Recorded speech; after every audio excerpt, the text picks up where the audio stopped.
Time is money and money is God. બધુંય છે, સમય જ નથી માણસ પાસે, ટાઈમ જ નથી.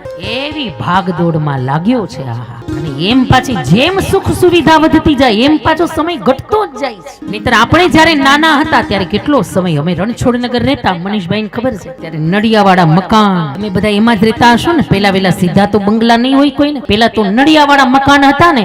જેવો વરસાદ પડે એટલે તપેલી ને પવાલી ને ડોલું બધે મૂકવા જાવી, કારણ કે ઓલા નેવા પડે ને ઘરમાં પાણી પડે, પવાલી મૂકવાનું કામ પાછું નાનપણમાં આપણું. આવા મકાનો હતા. ત્યારની વાત કરું કે ત્યારે કોલસા ભાંગીને સગડી ભરતા, ચૂલા પેટાવતા, ખીચડી ચૂલે મૂકતા. 6 વાગ્યાની મૂકી હોય ત્યારે જોઈને જોતા 8 વાગે ખીચડી તૈયાર થાય. તોય પાછો બાયુને બેનોને એટલો વાતો કરવાનો ટાઈમે મળી જતો. તોય બધા હાંજ પડે એટલે ખાટલા ઢાળીને કેવા વાતો કરતા. તોય કેટલો ટાઈમ હતો. અને હવે નથી ચૂલા પેટાવાના, નથી સગડી ભરવાની, નથી કોલસા ભાંગવાના, લાઇટર અડાડ્યું, ગેસ ચાલુ. હવે તો ગેસ એવા નીકળ્યા, લાઇટર અડાડવાની જરૂર નહીં, સ્વિચ આમ કરો ને ગેસ ચાલુ. 2 સીટી વાગીને ખીચડી તૈયાર. જોવાની જરૂર જ નહીં ને.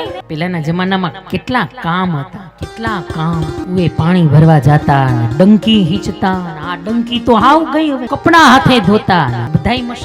પેલા આટલા બધા કામ થાતા એનું કારણ ખોરાક એવા હાચા હતા ને. ગાડાના પૈડા જેવા રોટલા, હારે ડુંગળીના દડા ને તાહડી ભરીને હાચા દૂધ, એટલે બધા કામ થાતા. હવે બિચારી પાણીપુરી કેટલું ઝીકટ ઝીલે.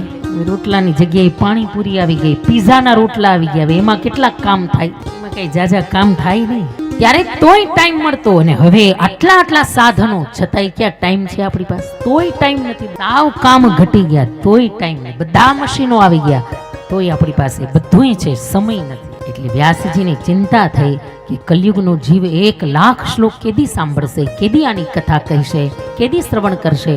એટલે એને થોડું શોર્ટ કર્યું અને 1 લાખ શ્લોકમાંથી 24,000 શ્લોક કરી નાખ્યા.